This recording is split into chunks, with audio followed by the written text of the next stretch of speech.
Hello, YouTube. Let's get this started here. It's going.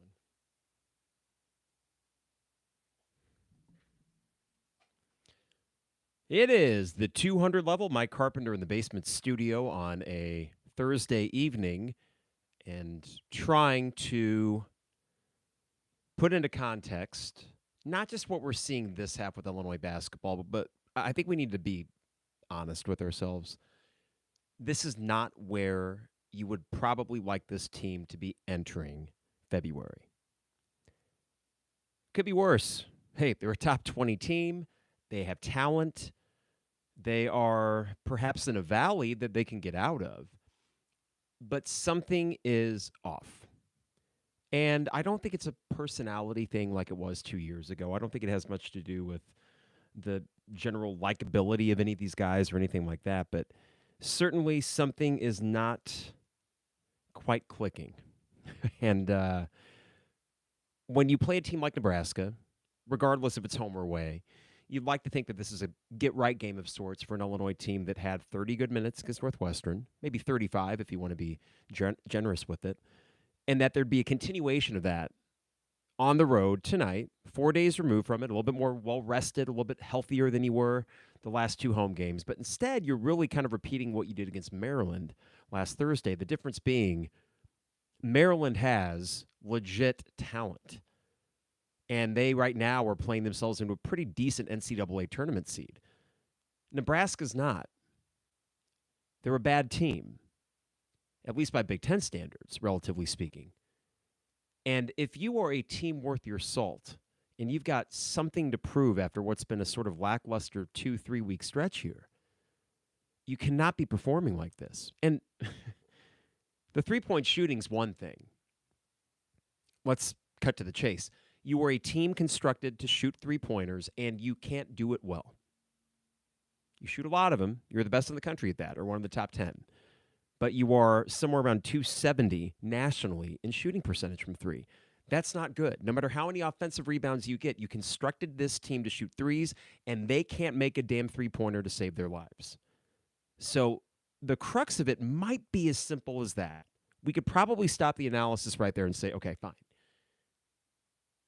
I do think it's a little bit more complex than that. Nebraska, coming into this game, allowed as many threes as any Big Ten team. And you could say that's part of their scheme or part of their identity. They want to invite the opposing team to shoot threes to their heart's content. And Illinois is all too happy to oblige tonight, despite not making them at any decent clip. So if you were to ask me, well, Carp, I hate using the third person, but this is the imaginary other hypothetical person asking me this. Hey, Carp, what would you have Brad Underwood do? Here's what I would have Brad Underwood do. Have something, anything, against a defense that all the metrics and all the stats say isn't that great, that you could fall back on if the threes are not falling. So the three-pointer's not falling. That is a red flag for this team's ceiling going forward. It just is. But in a game like this, you can overcome bad three-point shooting by actually attacking the rim, getting some shots created with your backcourt, which has yet to create a single assist tonight. That is what I would ask Brad Underwood to do. I'd also ask, what in God's name have you been doing in practice for the last 3-4 weeks? I don't know. It's been a weird season, undoubtedly. It's not over. This team has enough talent to figure something out and not be a team that another would want to face in March. And that might mean you get to the second weekend if things bounce your way and you finally start making these three-pointers. But it is almost February. And I can count on, I think, 3 fingers, the Power 4 competition you've played, that you've actually made your three-pointers against. And we don't have a fallback offensively. I don't know where this is going. I don't like where it's going. I don't think it's going to fall off so completely where they're going to be in danger of missing the tournament. But that first half, in a month that's been full of lackluster halves, might be the worst yet. And when you consider the opponent, it's very disheartening. It's not what I expected this team would be at this point. It's, I'm sure, not what Brad Underwood would expect this team to be. And, this is the old don't shoot the messenger thing. I think a lot of you listening or watching this know I would not like it to be this way. And I'm trying to be fair in my assessments. There was someone on Twitter when I said, this is looking like December Benham Rickhouse, that somehow took offense to that.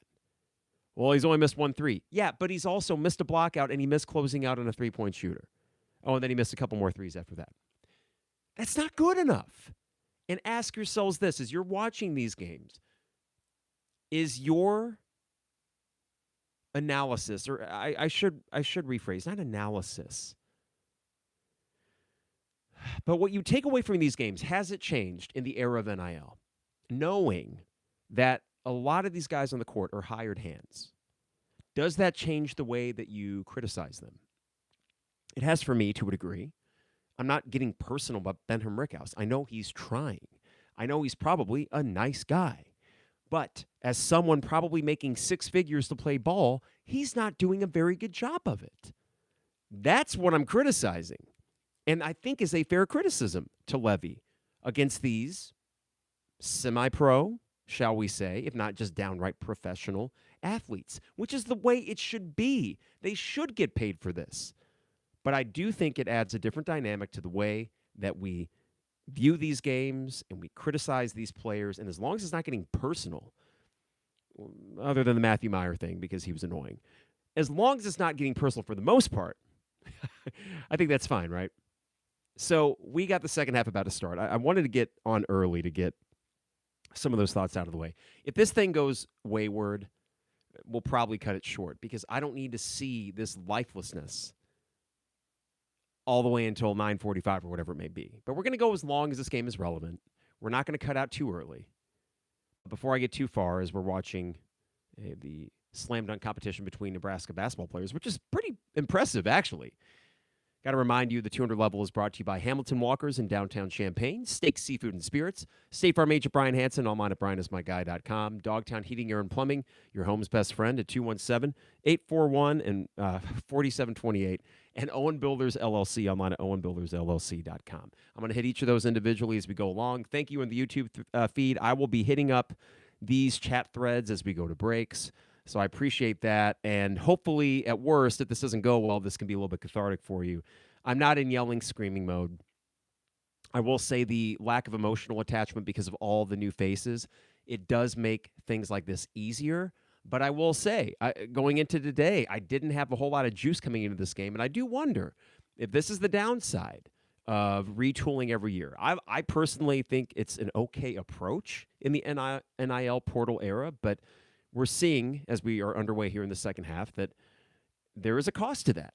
And that lack of continuity can sometimes manifest on the basketball court, and sometimes it manifests in the way that we view the team and how much energy we can muster for it.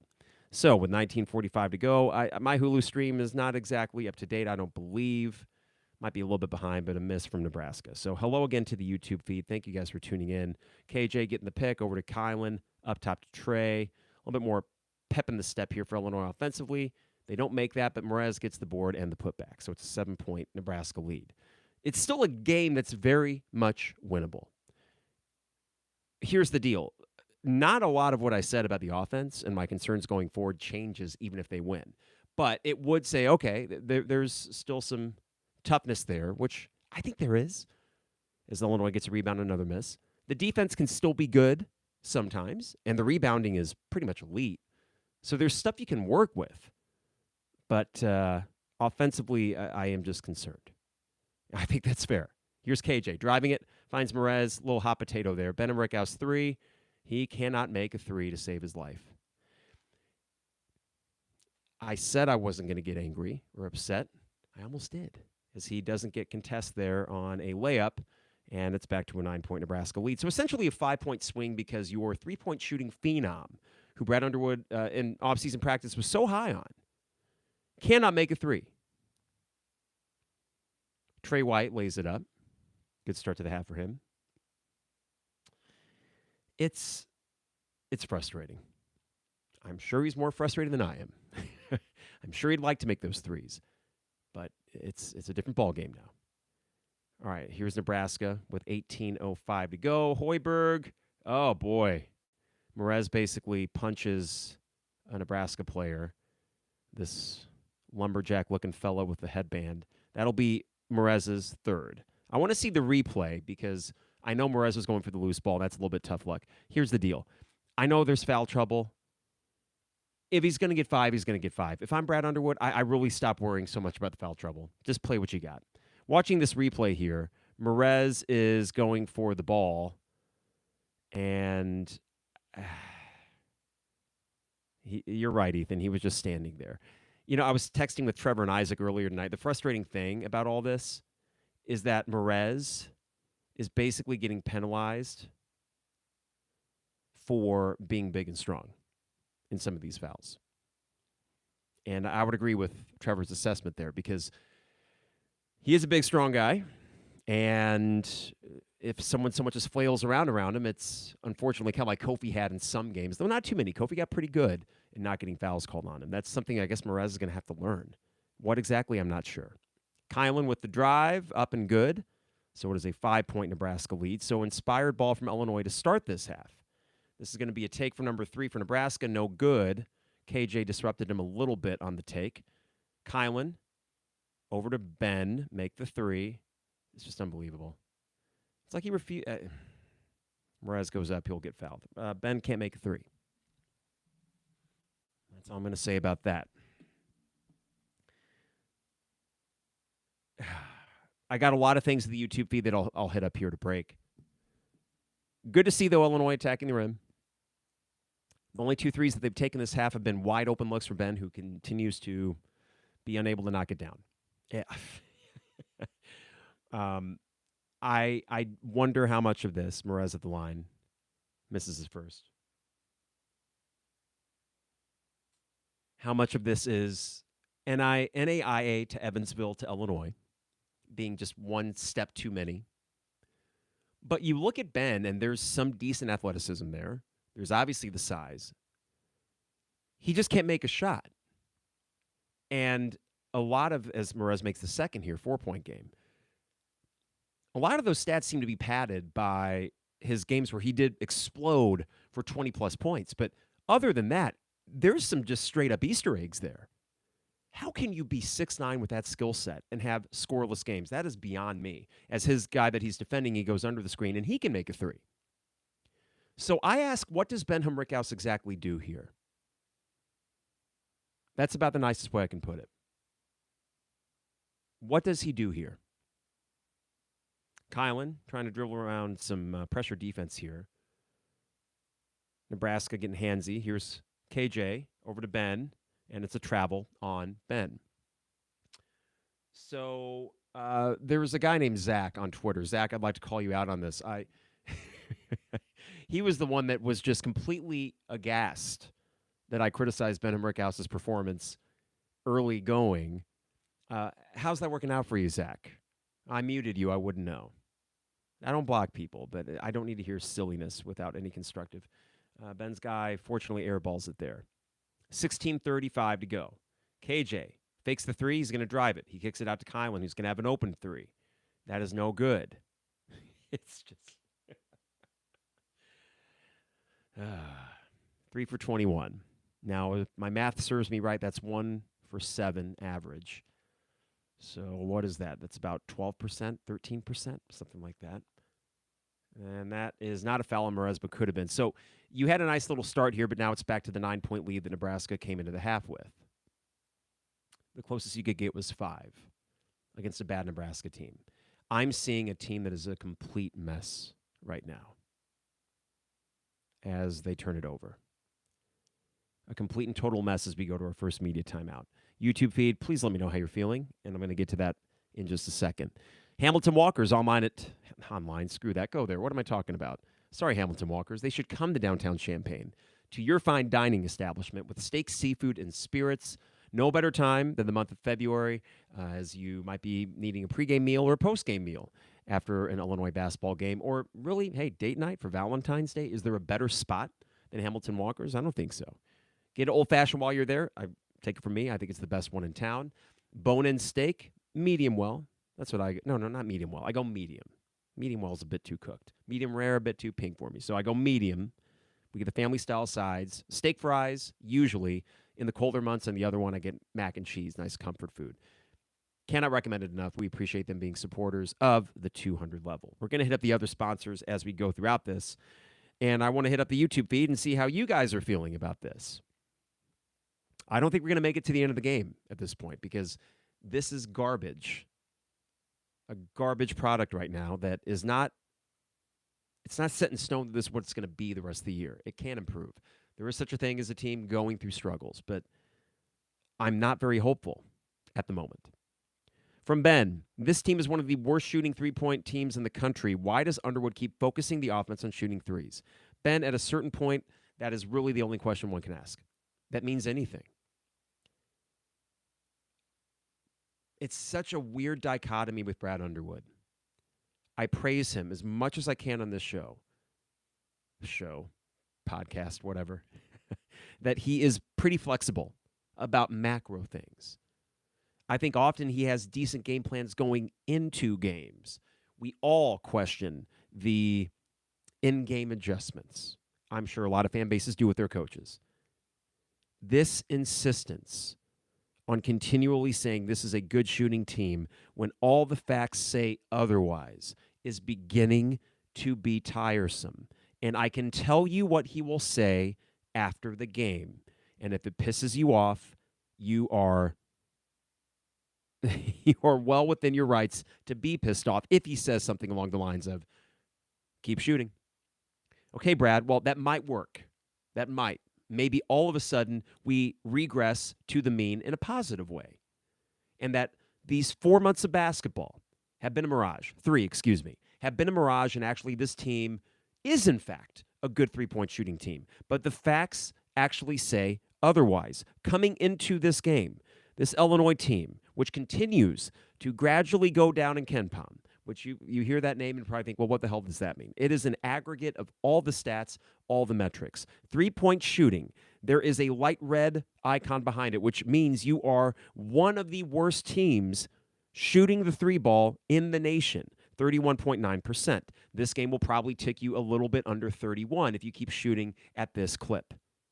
So, Ben, it is an entirely fair question to ask. Why do we insist on doing this as we're about to launch another one? Jake Davis opened 3. Now that went in, and that's good. Now we are 4 for 22. And maybe they go on a heater in the month of February and March, and we all eat crow. But this is clearly either, I don't know, as we got a foul here, I'm guessing on Merez. A missed evaluation on a few guys. Ben Humrickhouse is a huge missed evaluation. It just is. He's had 2 or 3 awesome games in the month of January. He is not cut out to be playing at this level of basketball. He's not a starter, not starting caliber player in the Big Ten. He's not. I know he can come back next year, and maybe 2-3 weeks ago I thought, well, that might be a good idea. I don't know about that. So, Ben, I'm sorry to belabor that, as there's another dunk there for Nebraska. I want to also take you, Ben, to one thing that really frustrated me in terms of Brad Underwood. At the end of the first half, Illinois makes a 3 with 37 seconds to go, I believe, or at least a 2. They make a shot. He runs out to call the timeout. Great, as we get a travel on Illinois. He goes out to call the timeout at half court. Great, you're going to go 2 for 1. You're going to set up the defense. What happens next? Fred Hoiberg runs the same easy little, like, find Bryce Williams, was it, I believe, or maybe Juwan Gary for an easy dunk, just rolling off his defender there. Second time that it happened in a 2-minute stretch. That after a timeout from Brad Underwood. Then you go down, and on offense, you basically have Kasparis dribble it out and shoot a long 3. You call the timeout only to lead to a Nebraska dunk and Kasparis shooting a prayer. That didn't go in. The hell is that? So now you're getting cooked, coaching-wise, from Fred Hoiberg. Will Riley makes a 3. It's a 5-point game. Why is it a 5-point game? Because Nebraska stinks. They're bad. Look at their record. It is what it is because they are not a good team. You're hanging in because they are not equipped to smoke you. I'd like to see a win more than anything, but there have been enough. 3-pointer for Nebraska is no good. There have been enough concerns and a lack of adjustments offensively where I'm like, okay, well, what are we doing here? Is Kasparis just gets freaking pickpocketed from Connor Esigian, or who is this 24? I don't even know. Your backcourt is failing you. And they're the last thing that can be failing this team without Ivisic. And Merez can't hold on to the rebound. It's just bad. It's bad. Can we call it what it is right now? It's bad. We don't need to pretend otherwise. As Ben says, Hoiberg running laps around Underwood with his game plan of slowing it down and letting Illinois shoot. Yeah. From Jacob, I thought the effort was mostly there. I never want to see Booth again. Well, Booth is not going to get much more tick the rest of this year, and he a missed evaluation. Kasparis is not a missed evaluation. The guy's going to be a lottery pick, despite some iffy play tonight. Ivisic, not a missed evaluation. Merez Johnson, not one. Trey, decent, though he's not really shooting well tonight. Brad Underwood has a pretty good track record with that, but Booth missed. Humrickhouse missed. I think that's fair to say at this point. From Ian, an opportunity for Brad to show if he can make a halftime adjustment. No assist in the first half. What was their offensive plan? They're not running anything. Early on, Ian, they seem to be, and I thought the first few minutes the offense had a little bit more focus than what we saw in the first half, but then Nebraska made that ground right back up tonight. It's a 5-point game now. There is an eternity of ball game left. This is winnable. And yet again, an easy pick and a dunk at the basket. Screw the 3-point shooting. That's the 4th dunk for Nebraska tonight on easy plays like that. Underwood is getting cooked from Fred Hoiberg. He's getting cooked right now. And he deserves all the criticism heaped his way after this game. I thought after the Maryland game, was it after that one? Or which one did I say? Bad Underwood, 2 Electric Boogaloo. Will with a nice effort there, but can't get the putback. God, what game did I title that after? Regardless, this is the worst game of the year by far. To me, this eclipses Maryland because at least with the Maryland game, there was such a matchup discrepancy that you thought, oh, okay. But this letting Juwan Gary just dunk at will, and he gets a steal there on a lazy pass.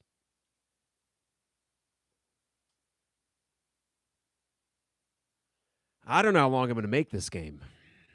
I really don't. The anger that I said wasn't there. It's the fact that you just look bad. You just look bad. I did not see that coming. I didn't feel that way after the Michigan State game. And here we are. And the thing about basketball, we could look at last year in the stretch in February where that team did not defend. And that was an extended stretch. And it was worrisome. And we kept thinking, well, maybe when the time comes, they'll find a way to flip that switch. Well, I remember Mike LaTulip saying a few times on Jeremy's podcast that you'd rather be a team with a great offense that has to find an next gear defensively, right? That maybe with the focus of being in the tournament, you could do just that. I would agree with that. The problem is right now is Kasparis loses it yet again. He's been god-awful tonight. 3-pointer for Nebraska is up, and it is good. Just an absolute joke. He's got a bunch of NBA scouts there tonight, and he's pissing down his leg. What is really concerning, though, this offense, you can't flip a switch. You can't. Nebraska's not a good defensive team. They aren't letting you get anything you want.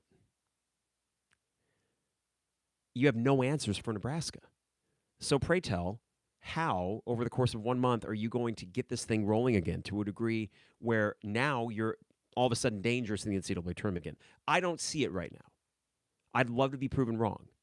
I know last year I was super pissed off after losing at Penn State in the way that you did, when Coleman basically single-handedly blew that game himself.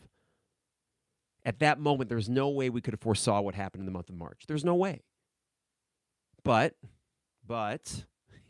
even with Coleman's silliness at the end of that game, you had a dynamic offense to fall back on with Terrence Shannon Jr. and Marcus Damas leading the way. You don't have that because Kasparis seems completely unable or unwilling to play just regular point guard stuff without just flailing all around and basically coughing up as many dumbass turnovers that you could possibly imagine. So I don't know exactly what strain of mild mono he might have contracted from Tomislav, but whatever he did, he can't hold on to the damn ball anymore. Okay, so there's that.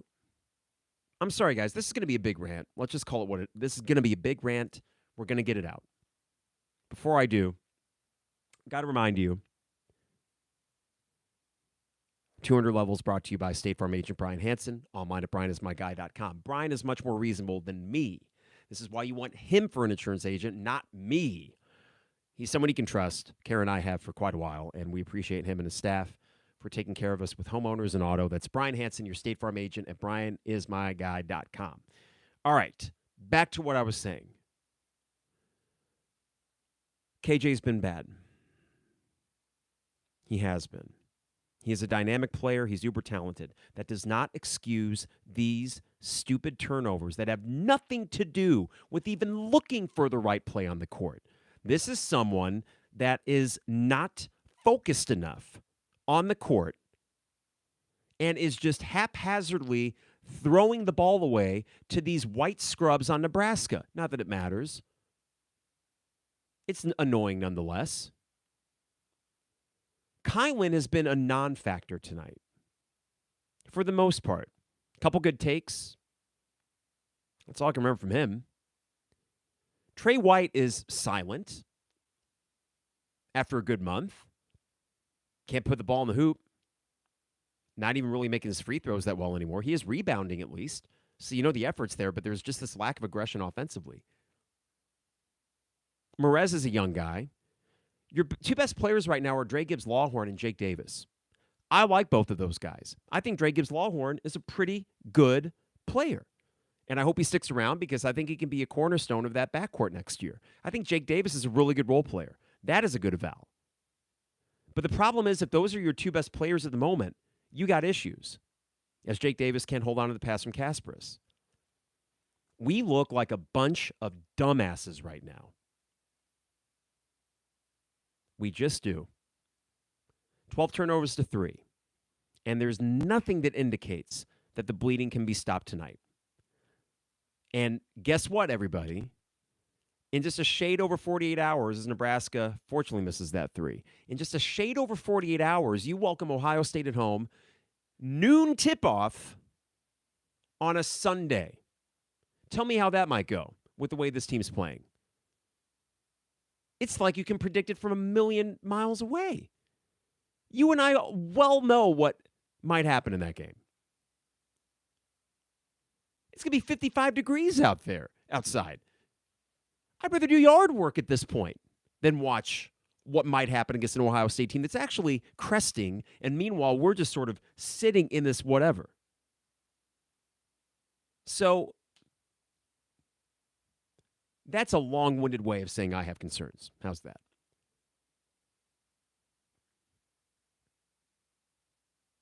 And we got a media timeout. Let's just elongate this absolute craptastic basketball game. 200 Level is also brought to you by Dogtown Heating, Air, and Plumbing, your home's best friend, at 217-841-4728. Dogtown does our HVAC checks. Our furnace has been awesome this winter. It was a rough January. I mean, it's winter. I get it. This week has been a nice little reprieve from what was a really cold first few weeks, but it never felt that way in our house. Thanks to the folks at Dogtown. We appreciate them. Give them a call at 217-841-4728. While I have this break, also I'll let you know about Owen Builders LLC online at owenbuildersllc.com. I know Luke is a huge Illini fan. He's probably ticked off as well. Luke, I hope that I'm not speaking out of bounds for how you or other Illini fans might feel at the moment. But I do know this about Luke. Even if Illinois loses by 30 points tonight, he and his expert craftsmen are going to be working on a pretty awesome home project somewhere in the Champaign-Urbana area tomorrow. So go online to owenbuildersllc.com and get a free quote today. All right. YouTube feed, how we doing? Let me get some more of these here. Oh, hi. I'm going to start with the most recent, work my way back a little bit. From Eric, I think they'll lose to Ohio State. Eric, I have no reason right now to believe that they're going to play well against Ohio State. I don't.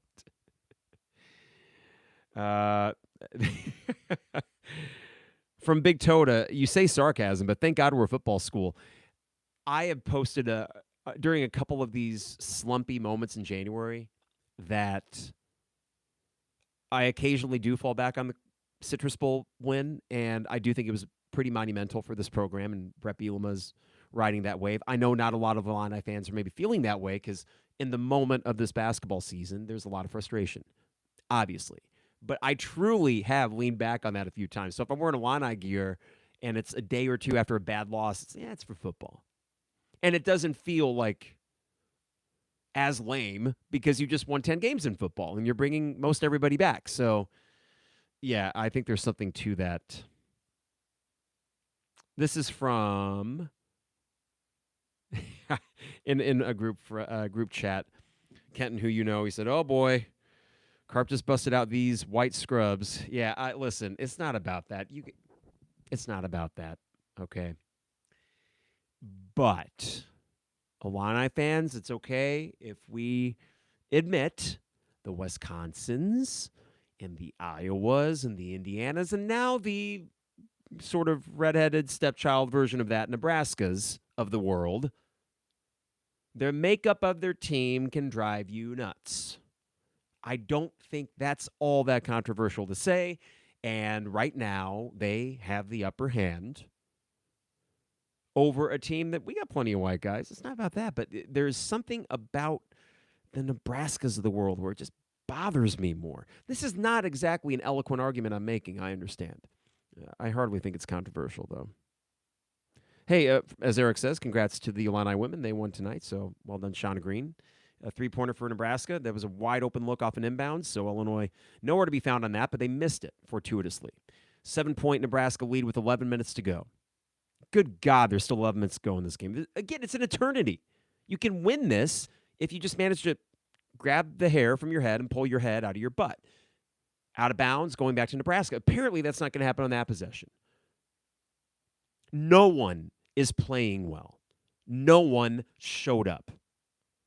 Entry pass, I guess, went off Morez's fingers at the very end there. No one has showed up. No worries, guys. Take your sweet time. Amazing how a week and a half ago we were talking if you beat Michigan State, you're back in the Big Ten title conversation. Three-pointer for Nebraska. No good.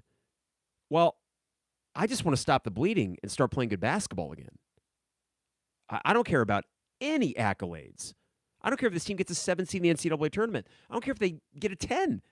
I just want them to find something, anything, to get this going again as they throw it out of bounds again. They look like a bunch of guys that have never played this game in their freaking lives, and they are floundering, and Brad Underwood has no answers for this team right now. You should be worried. As Big Toda says, the girls are keeping the fight and fighting Illini. It's impressive with all the injuries. Yes, they have 2 injuries. We got one guy with mono. Yes, he's important. It doesn't excuse this amount of suck. It does not.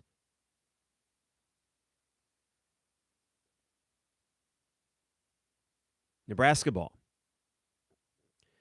I don't even know what I'm watching.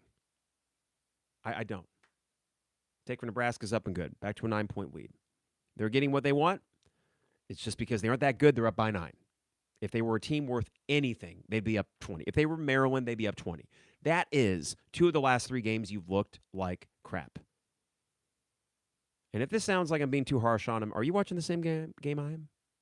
I mean, probably would have tuned out by now, and I don't blame you. Will Riley with a nice mid-range. As Max says, these turnovers are insane. It's absolutely mind-boggling that 3 months into the season, it's like they forgot how to pass. I don't understand as we get counter siege, and no, we aren't defending. Nebraska might finish with 80. We are not defending. There's not one thing this team's done well tonight, and that's incredibly frustrating. And Brad Underwood will say it's on me, and a 3-pointer here from Will Riley. He'll say it's on me. We need to keep shooting. That's fine. Figure it out, Brad. You're the $4.5 million man. Figure it out. You went out. You constructed this team, hopefully on the lessons that you learned from 2 years ago. Well, right now, they are floundering. So figure this freaking thing out. Or, okay, we go back to the drawing board. We do it all over again. And, okay, there's hope in that. There can be optimism in that. The unknown can be exciting. But right now, this is just really frustrating. And hindsight can always be 20/20. But I'm watching this and thinking, you can't shoot a damn 3, and you told Ty Rodgers, I'm guessing, sorry, Ty, it's not in the cards. You're not going to play this year. We got too many shooters. You do? Where are they at? I'm sorry. I don't see them. Where'd the shooters go? Will Riley play well? It's a 4-point game. I don't see them. And that might sound sarcastic. I don't see the shooters. I see something. You know, Ian, you said, let's go, Will. Drag us there. That's exactly it. Someone's going to have to drag us to a victory, but Juwan Gary gets an easy take. I'm curious, YouTube feed, if any of you feel like I went too far on that, please let me know, because I always try to check myself a little bit and acknowledge when I get a little bit loopy. It happens. I've gotten better at it. It'll still happen. Counter siege in 3, no good. And Illinois gets the board. Okay. But, yeah. Okay, here's DGL. It's a 2-point game with 7:35 to go. Timeout, Illinois. I will not rescind any of the things I said about the first 30 minutes of this game. You can say, you stubborn jerk, Carp. Okay, maybe something to that. I'm glad that they're making an effort. Again, not a good Nebraska team. You can drag this win out.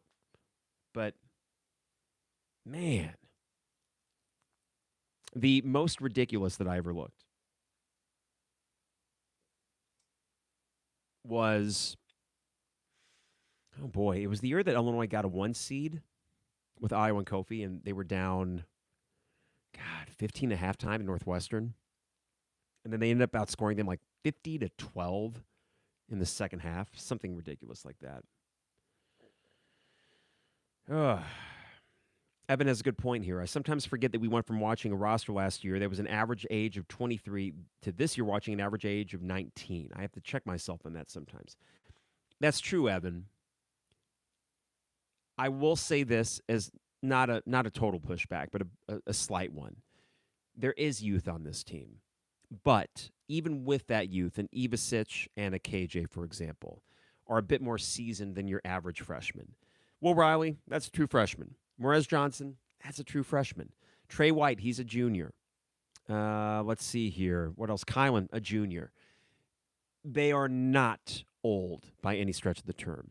I don't think they're quite as young as just the mean age would necessarily suggest, especially with key contributors. But it is a fair point to say last year, even when they went into valleys, it never felt quite this bad, and that probably spoke to the veterans on that team and just the age that they had. Eric says, if they win this game, what an ugly win. Well, yeah. But a win is a win is a win, Eric. And it's like, at this point, you're not playing good basketball. A win doesn't negate that, but it is so much better to try to figure out how to get things right after a win. I mean, it's an advantageous position to be in, as opposed to losing, wondering what the heck are we, what are we doing, where are we going, and then trying to pick up the pieces after that. Like, if you can just get this, the problem is there are just trends that I don't think bode well for this team. And I keep trying to somewhat talk myself out of that. I'm having a hard time doing it based on the simplest of stats. They just aren't shooting. The turnovers haven't even been that big of an issue until tonight. It's just that they weren't making threes, and that was it. I mean, even against Maryland, they weren't defending inside, and you could say that Tomislav would have had some sort of difference on that, maybe a little bit, but maybe you lose that game by 10 instead of 20. But to me, as simplistic as that sounds, it's just the fact that they've yet to be consistent with it. And with that, you just can't bank on anything. I know a lot of teams can't. I know that other teams have plenty of glaring issues, and they can't bank on anything either. And before we get too far, of course, I acknowledge the fact that the floor has been raised under Brad Underwood. But it is year 8, so as fans, you react to the reality in front of you. We are a much better program. As an easy shot there, Bryce Williams, man, he's number 3. Right there from the elbow. But, yeah. Seth, you mentioned something here. Ben wouldn't start for Wisconsin. He wouldn't. Will Riley 3. I thought there was some contact there, but Kylan gets the rebound. Over to Trey. Here's Dre and Kylan. Kylan at the top of the key, 6:50 to go. Dre wants a long 3. It's no good. Kylan with the big board, getting strong. Illinois will get into fresh 20 here. Oh, man. Kylan wanted the 3, did not take it, and he's going to turn it over. Timeout, Nebraska. They call it jump ball. It's just, if the peak of this second half is he got within 2 against Nebraska, that ain't good enough.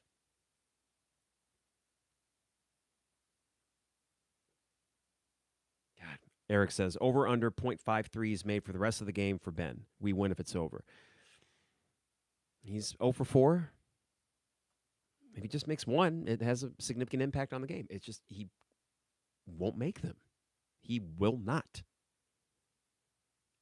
And a foul? No foul. Wow. Okay, so Illinois with a chance on a break here. And a nice little alley-oop-esque pass from Will to a layup for Trey. It's back to a 2-point game. All right. God. What a game, huh? A take 4 Nebraska. We get a foul on the floor. That'll be the 4th on the team for Illinois. Sam Hoiberg. Yes, of course.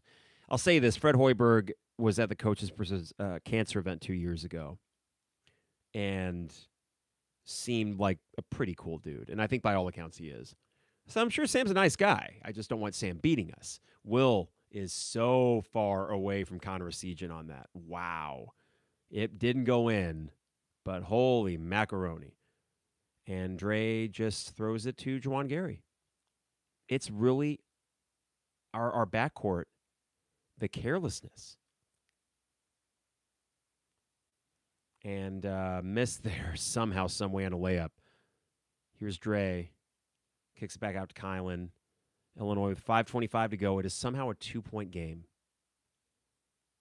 It tells you there's talent on this team because somehow, some way, by the skin of their teeth, they're in it, despite playing terrible ball. Will Riley trying to make something happen. Long 2 is no good. And we got 5 minutes to go. You know, KJ's been on the court, or on the bench, for a while. And you wonder, with how bad he has been tonight, if that's not sending a message, so to speak. And a foul on Merez. We are getting beat on simple backcourts. Connor Esigian beat Trey White on the simplest of backdoor cuts. have we never seen a backdoor cut before? They've been doing it all night. Are we adjusting? No. And if the coaches are making adjustments, the players aren't listening to it. They aren't executing it. When Connor Sejan beats you on a backcourt cut, that's a problem. That's just dumb. That is just stupid basketball. Man. Yeah, 3-point game with 4:48 to go. Mraz with his fourth foul there. You put him in a bad position because you hung him out to dry. Connor Sejan with his 14th point of the night, because why not? Now, hey, he is averaging about 10 this year, so it's not as if he's a bad player. He's found a better spot in Nebraska than he had up at Wisconsin. I'm not looking for the Wisconsin game now. I know our history against him, but that's a team that's playing halfway decent right now. KJ up top, 4:30 to go. And the guards can't get any separation against this Nebraska backcourt. But Dre makes a three to make it a 1-point game. All right. We got a 1-point game somehow with 4:15 to go. Wrap your head around that. I'm still trying to. Illinois 5 for 11 from 3-point range this half. Juwan Gary somehow misses it. Wow. Hit every bit of the rim, but Illinois has a chance to take the lead with 4 minutes to go. Here's KJ. I don't know what he's doing. I don't understand what your future lottery pick is doing. He has been awful. There are not many adjectives that would be hyperbolic to describe just how bad he's been tonight. Nebraska winding this possession down. And, oh, look it. Some random scrub makes a layup as we have 3 guys flailing, unable to contest. Number 24. I don't know his name. I don't care to learn his name. It's an embarrassment that we just let him go to the rim with zero in the way of stopping him. DGL 3, no good. Ben gets stuffed. And we're going to go to break with 3:06, down 3.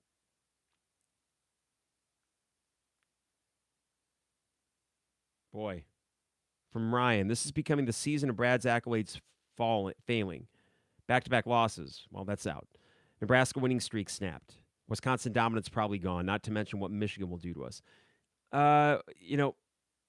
Ryan, Michigan is in a weird spot right now. They're good. But they're having a weird little 2-week stretch as well. They have extended periods of a game where they don't look all that great.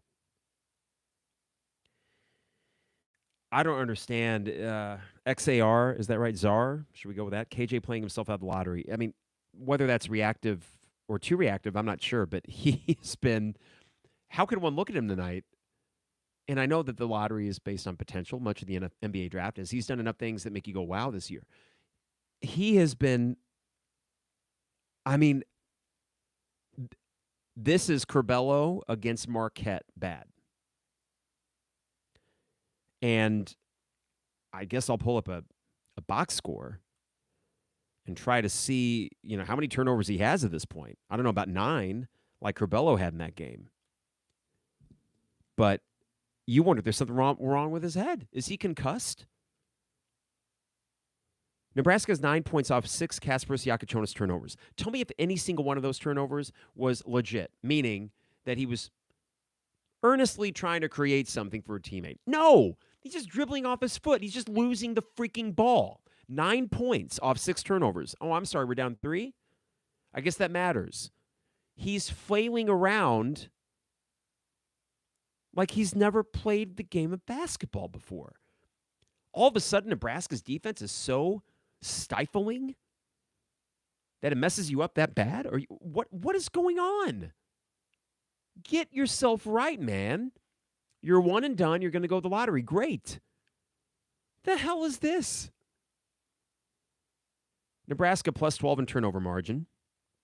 Illinois has had 10 second-half turnovers. They've cut into the 9-point Nebraska lead by 6, despite those turnovers. It just goes to show if they didn't continually shoot themselves in the foot, you could take the three-point shooting actually out of this equation at this point. If they didn't continually shoot themselves in the foot and maybe only had 6 turnovers instead of 10 this half, they'd be leading this game.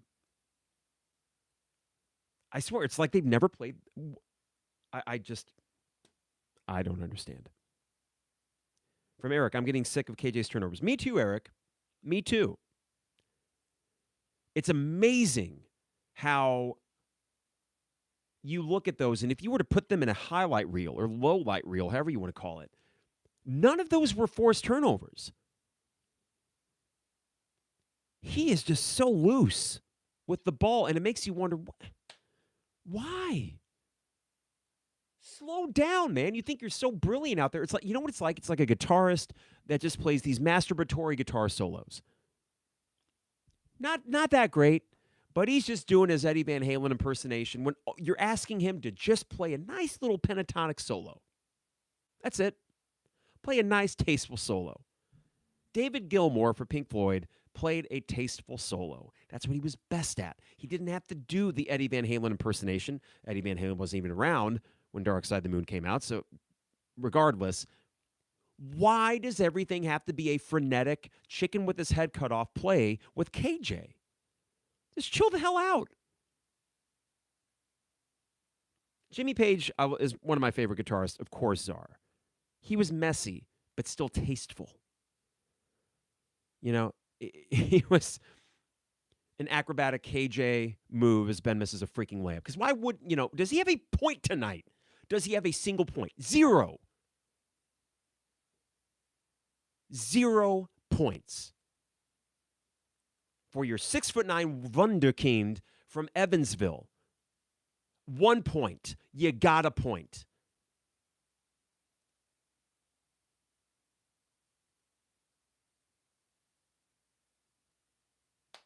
All right.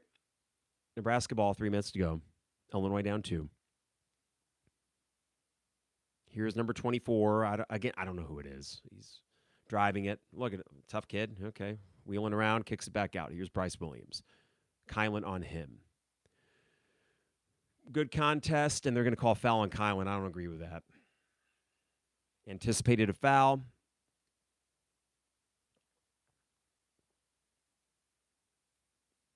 We'll take a look at it, but I don't think that was a foul on Kylan at first glance. FS1, not replaying it, why would you? Bryce Williams at the line to shoot 2 with 2:43 to go. That one's no good. Here we go. Here's a replay. So, Kylan...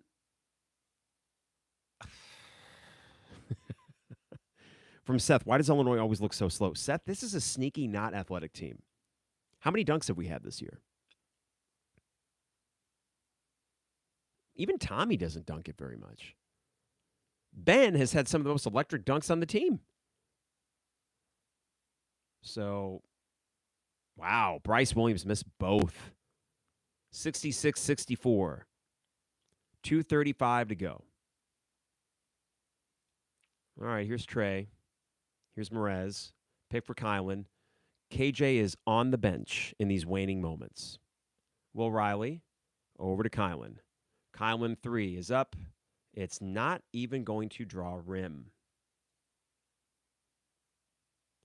Yeah, maybe we get that out of the repertoire, Kylan, because I don't know the last time he made one. I think Oregon was the last time he made a step back 3.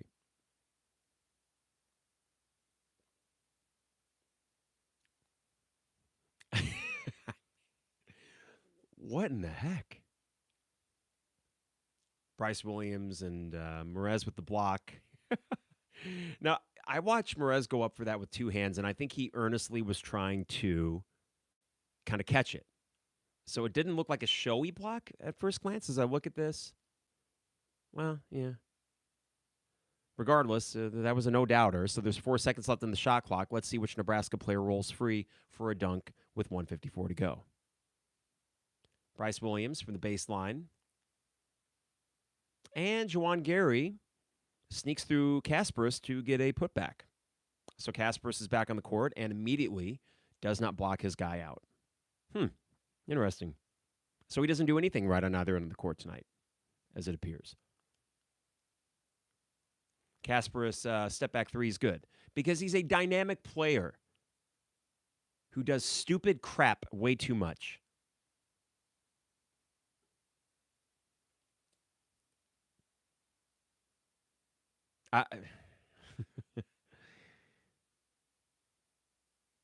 All of this and all these mistakes and all this terrible basketball, and it's a 1-point game. If this team just gets out of their own freaking way, they'll be fine. It's amazing how I think a couple weeks ago, maybe 3, up to that point, they felt like a smart team. They really did. They looked at it. They felt like it. Don't give me this Tomislav Ivicic is out. I know that's important, but you know what? That does not negate all the silliness. That not just tonight, but against Maryland, against USC, 4 of your last 6 games, essentially. Doesn't negate that. So there is clearly talent. It is almost dragging you to the finish line here where you can get a win with 132 left and you're only down by 1. And you would take that win. But you're wondering, why are things getting more difficult as the season goes along and not better when you see these individual pieces? So it's Nebraska ball with 1:20 to go. Bryce Williams here. Kylan on him. Connor Sejan. They're going to call that a putback. Yeah, I don't think it was a goaltend. And problem is, he helped there because of just allowing him to get. Oh my God! 57 seconds ago. Here's Kasparis. He's just going to launch a 3. I would imagine he might make it. He's really good. Here's Dre 3. It's up and good. And we have a tie game with 47-2 to go. I freaking love Dre. He is such a breath of fresh air. The dude's a freaking bulldog. You got to keep him. You got to keep him because he's culturally what you want. Tough as hell. He's a baller. I mean, like, there's some guys that just have an it to them, and Dre is one of them.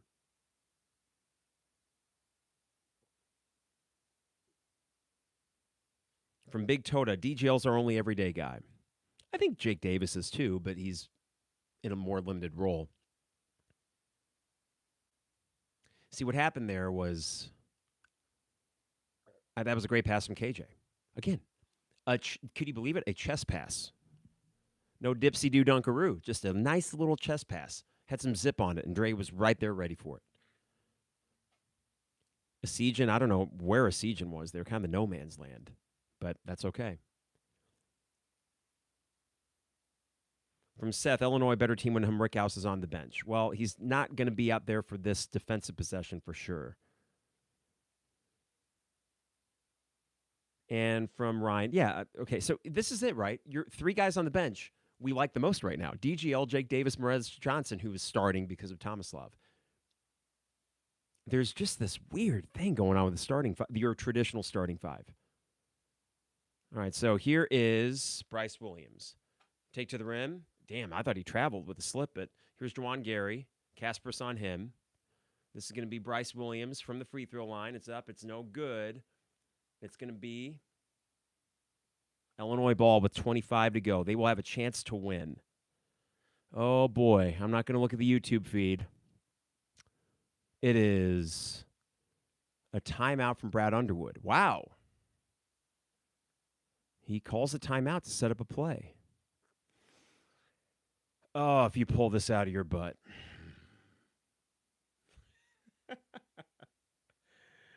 ISO for a KJ. Yeah, well, here's why I don't think that's, after all this, Czar, is probably still not a bad idea. Because it's what Nebraska expects, and you can probably drag a second defender over to help leaving someone open, and not for a three. I mean, you could probably get KJ driving to the basket. You get Trey flashing down the baseline or something for an easy layup. Keep it simple. Benham Rickhouse, I don't think should be out there because he's not making shots tonight anyway. I think Morez should be out there as potentially someone who can clean it up. Unbelievable. You have a chance to win this thing. And here's the thing. I mean, I think you kind of have to. It's not that Nebraska's been playing so lights out where overtime scares you. But I frankly don't. I've seen enough. I've seen enough of this thing where it's like, okay, yeah. Got it. Thanks, guys. DGL, says Eric. Okay, so again, I know that you guys, a few of you might be a little bit ahead of me. I have Nebraska walking back out to the court with 18.4 to go. Let's see what happens here. Okay, Will Riley, KJ. And let's see what else is out there for Illinois. Unbelievable. A chance to win. Kylan is inbounding it. Morez will set a pick up top for somebody to break loose. Okay. Here is KJ. We got 18 seconds to go. He's got this 24 guy on him. Will Riley with the ball. 10 seconds left. And a foul on Nebraska, who have a few to give. Okay. Only the fourth foul, and Illinois only has 6. Yeah, I guess they will keep fouling, won't they? Well, you just want to get it to a sure-handed person so there's nothing silly that happens. Ben's coming in then for, hard to say, for Will. And also DGL. So Kylan, Morez, Ben, Kasparis, and Will Riley. Sorry. Okay, Illinois ball with 8 seconds to go. They're still going to probably foul once it gets across half court. 5.9 to go.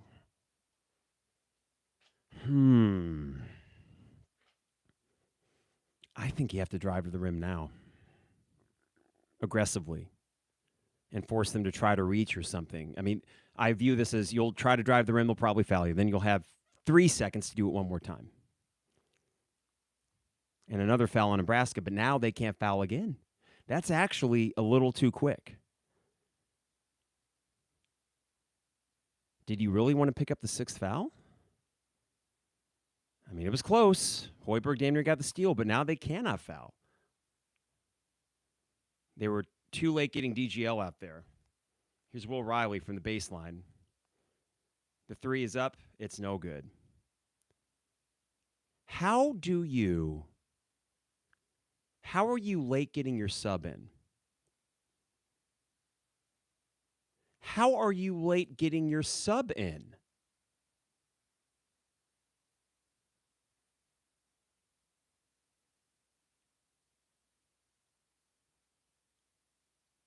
It is unbelievable how Brad Underwood continues to suck in late game situations.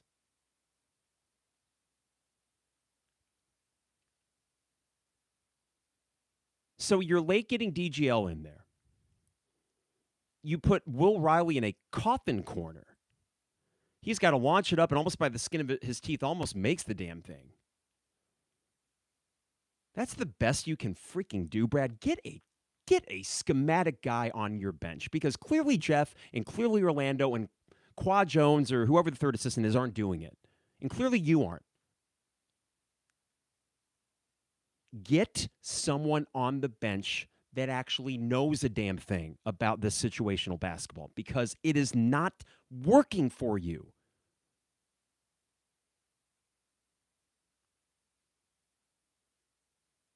Oh, my God. We got to be subjected to 5 more minutes of this garbage?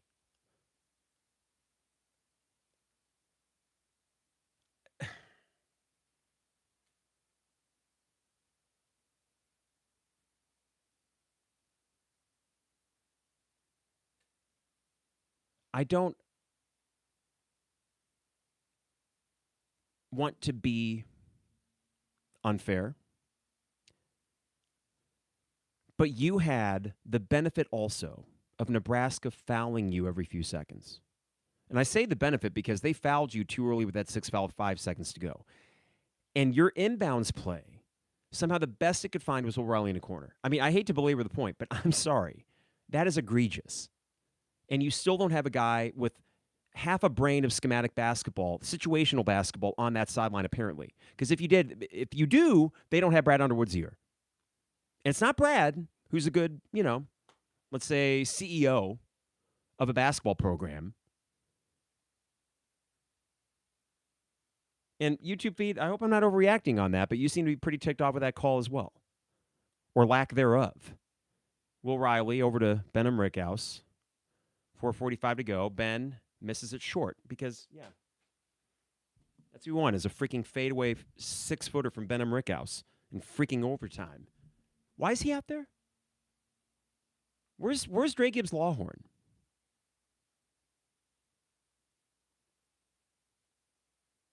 It's just ridiculous. I'm sorry. A total 3-point miss from Nebraska, but it's just enough. If I'm Dre Gibbs Lawhorn, I'm like, why the hell am I not on the court right now? Ben 3. Can't make it. Why is he on the court? Why?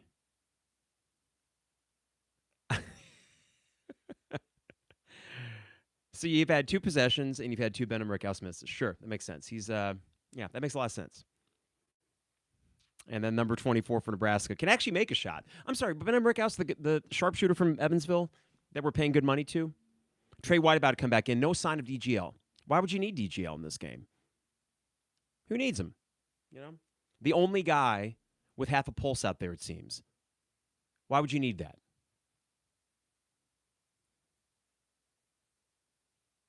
We're going to hear all the same bull crap in the press conference, and it just wears a little bit thin. Where you appreciate the accountability, and I think it's genuine, but accountability doesn't mean anything if there's no change. Will Riley can't make a free throw, and he hasn't been able to all year, so it's still a 2-point Nebraska lead. There's been no freaking accountability. No, there has been accountability, but no actual change.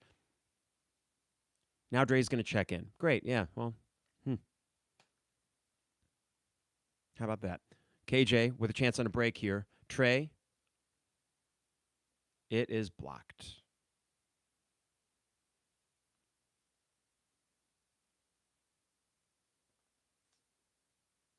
Well, Nebraska ball with 3 minutes to go.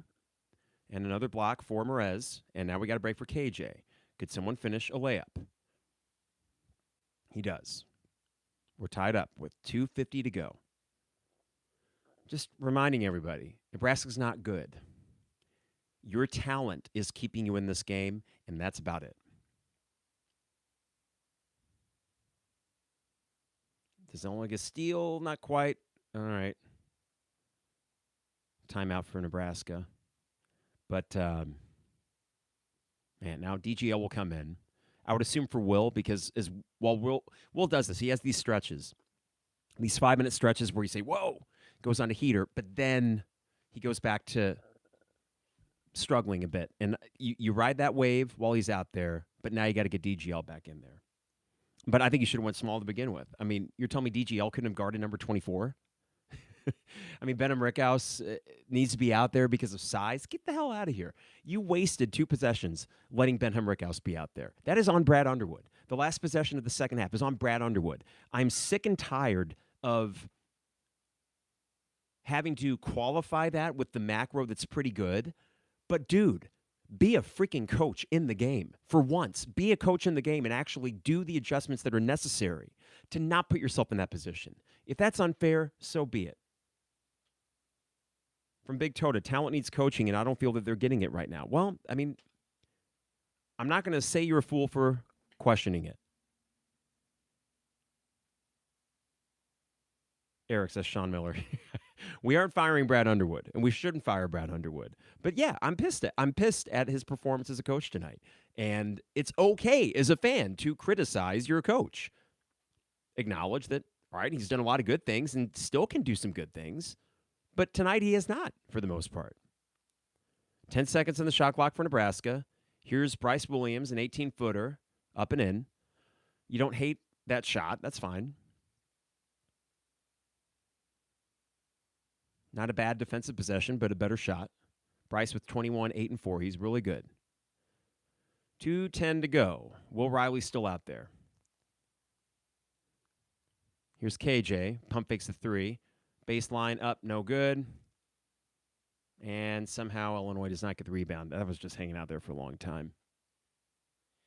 2-point lead for Nebraska.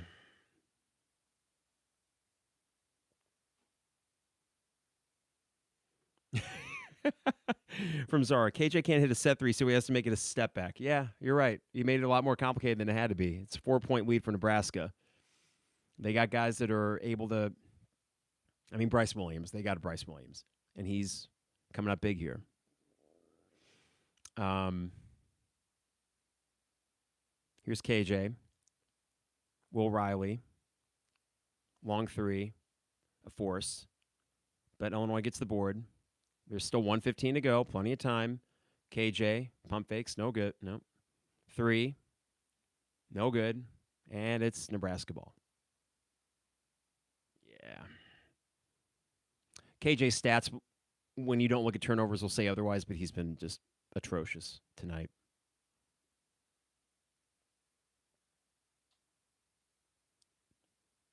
Illinois 0 for 3 from 3 in overtime. So despite a good 3-point shooting second half, the numbers for the game, not good. They're 6 on the shot clock, and they need this stop. They need this stop. But a frustrating night and a long night. And, yeah, I don't know.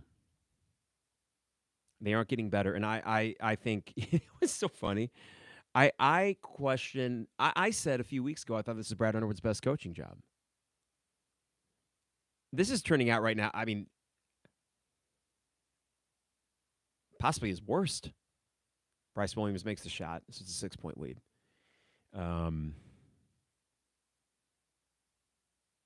Here's KJ. And he gets fouled going out of bounds. Only calls a timeout. Brad calls a timeout now. I've said everything that I had to say about Brad Underwood tonight. This was just a disaster. Just terrible. Out of the top 25, hell yeah.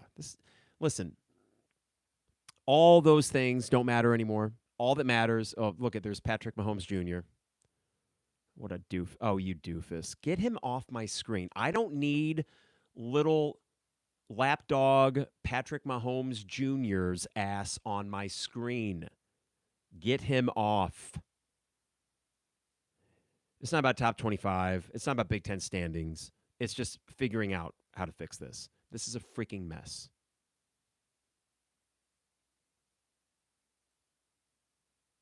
And I'm pissed off. I'm pissed off at Brad Underwood.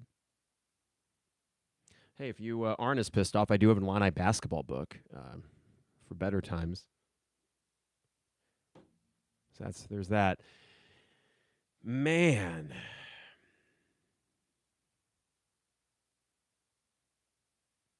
Why is Brad Underwood calling? Now you're calling a timeout. You've been Mr. I don't call timeouts, and then today you do.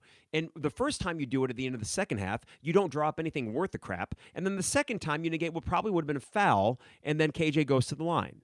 Well done. Great timing on your timeouts, which you refuse to call for 7 freaking years, and now you have no problem seemingly doing that. Will Riley misses a 3. KJ misses a 3. Nebraska gets the ball.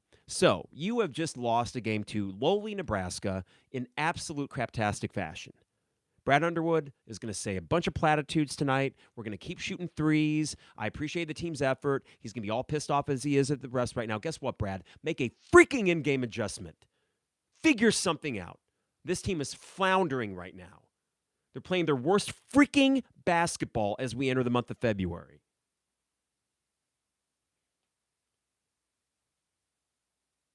So, YouTube, I'm not the only pissed off one. Am I right? Am I not the only pissed off one? This is ridiculous. You go on the road to Nebraska and you look like dog crap. And I've already used the Brad Underwood title this year. Can't use that again. What the hell am I going to call this one? This is absolute bullcrap against a bad Big Ten team. Have fun against Ohio State on Sunday. A team that's actually starting to play good ball. And we're floundering like chickens with our heads cut off.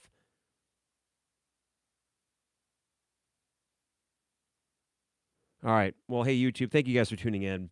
And the Gluttons for Punishment, thank you for sticking out if you made it somehow at the end of this podcast. But just ridiculous.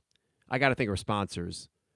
I don't like doing these cathartic, angry podcasts, but this is a special brand of stink and suckitude that deserved all the criticism levied towards it. I'm sure Twitter's saying the same thing. I'm sure the message boards are saying the same thing. There ain't no Pollyanna whitewashing of this garbage performance that we just saw tonight. There's none. And if you are, you're delusional.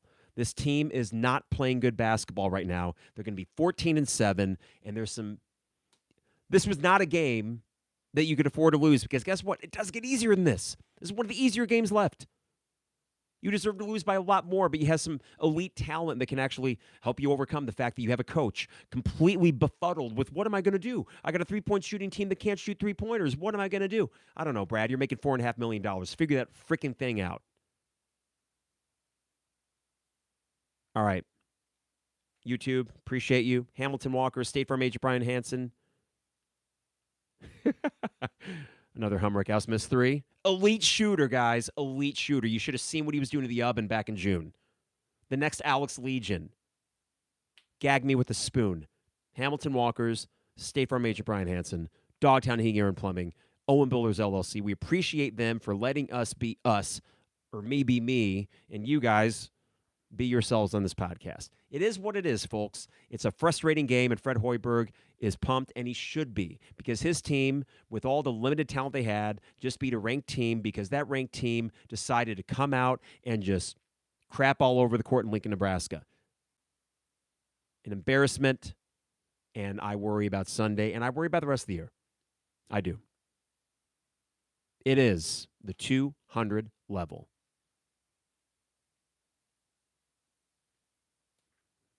YouTube, you must be gluttons for punishment. Thanks for sticking in there. I appreciate you guys. And thank God for Brett Bielema. Have a good night, everybody, and a good weekend. We'll see you.